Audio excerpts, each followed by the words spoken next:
sure appreciate the crowd here this morning. This is awesome, and it's awesome because of the people that are out here, not because of any particular speakers. So I really appreciate having a group of farmers like this, and agronomists and specializing people.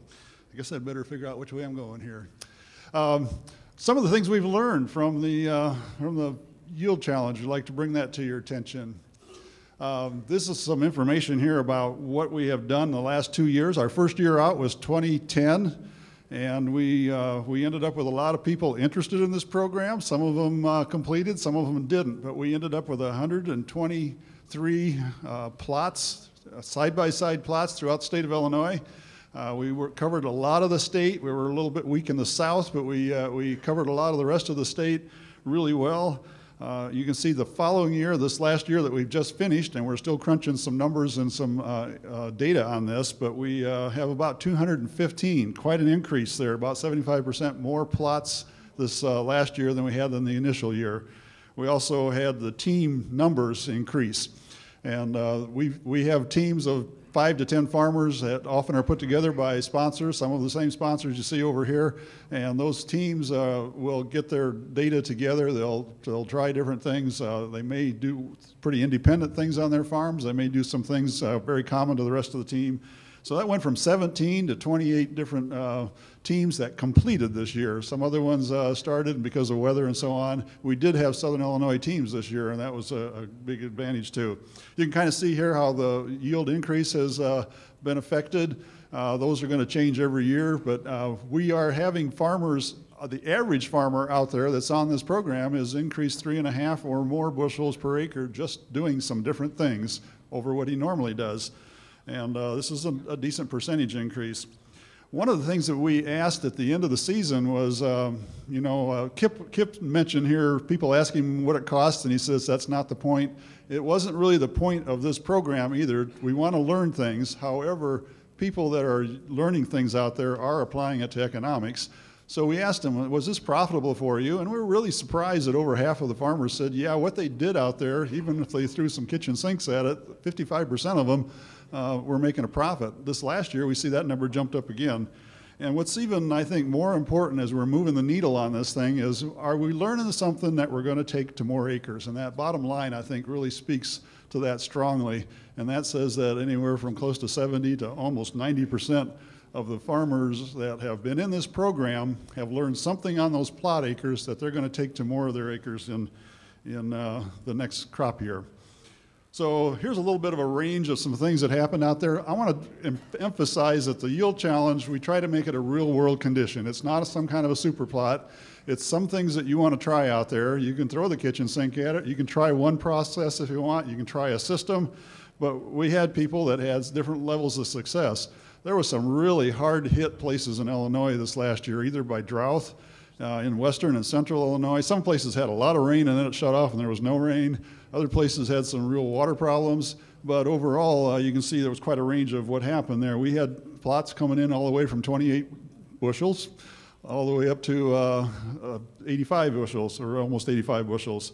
The standard plot average last year for everybody that was in this was 63.9, and the challenge plot, you see, was about 3.8 more than the standard thing they did. So I think that gives you a little idea about 200 and some guys. This is what the averages were. We had yield differences. Some guys tried something and it didn't work. It may not have worked that year, or it might have just been a situation, or it might be something they don't want to try again, but some of them actually lost yield by some things they did. So that's why that 3.85 bushel is kind of significant, because you got the guys that have had some things that hit the wall, and you had other ones that really did some good jobs with it. Today that actually made a 47% yield increase. He went from about 56 bushel to over 80 bushel. Here's some of the different categories, and we kind of made this easy. So check a category of the things that you're going to test, that you're going to do different on one plot than the other. Now, that doesn't mean that people weren't doing these things on both plots, because some guys did that in their normal practices. But you can see here that there were some things that really jumped out. A lot of foliar testing is being done. Seed treatments were also tried in a lot of them. Pre-plant fertility in some. Then we had some that people didn't do different, so those were not quite as significant in our data. Something I wanted to point out was some of these main ones here that were really tested and how many plots were done and what kind of bushel increases they had.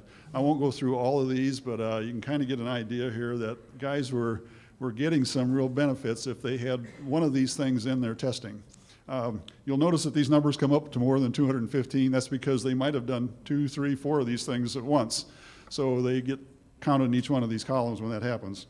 So to break that out a little bit, we said what happens when you stack or unstack some of these processes.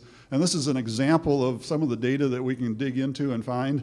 When I looked at people that were doing fungicide and insecticide, a lot of them did both. That's that center line there of 133 different plots. When I said who did just insecticide, we found out that most of them had some kind of fungicide with it. So there was only 4 plots there. And you can kind of see what difference they had in yield. They had a significant increase just by hitting it with insecticide. When they stacked it together with fungicide, they had a greater increase than if they used this fungicide alone. Not a lot of information there on those 4 plots, so I'm not going to say that's statistically real sound, but it's something to kind of catch your eye, and it says, do we have to investigate this a little closer? We have 2 years of data now that we're putting together. We're evaluating some of that right now. The 2010 data has already been out there and published for a while, and this is an example of some things that we noticed that were trends. Planting date in 2010 had a very consistent improvement in yield the earlier you planted it. And we had a lot of things going in early or mid-April last year, 2010. In 2011, our weather conditions throughout most of the state were a lot different, and we had guys that were struggling to get corn in at that time. And so what we see is that we had a lot of guys putting corn in early, didn't get to the soybeans until later. So I don't know what this is going to look like for 2011, but I think it's good that we have multi-years because we can start looking at all kinds of different conditions when this happens. By the way, this data also lined up a lot with what the University of Illinois and Southern Illinois University and other ones were coming up with on their data on early planting dates. Is it achievable to be looking at these high yields? Over 10% of our registrants had over 80 bushel in their plots.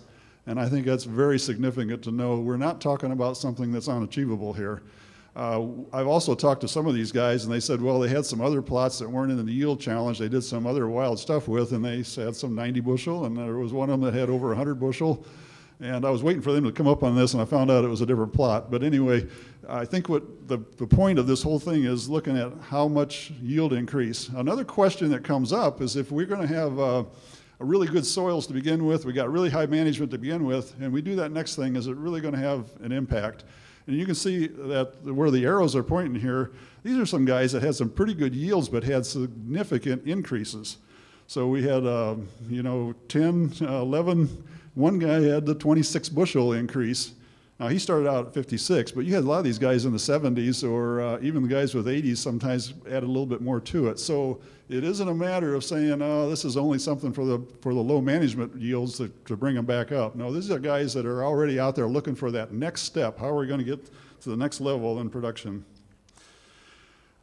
We had a number of people, and we're recognizing them with some plaques here later today, but they had 10 bushel or more increase in this program. And I got to kind of mention too that in 2010, our average producer that was in this program already was about 10 bushel ahead of the state averages. So we're looking at some guys that were already keened into doing some good jobs with soybeans, but how can you get to that next level?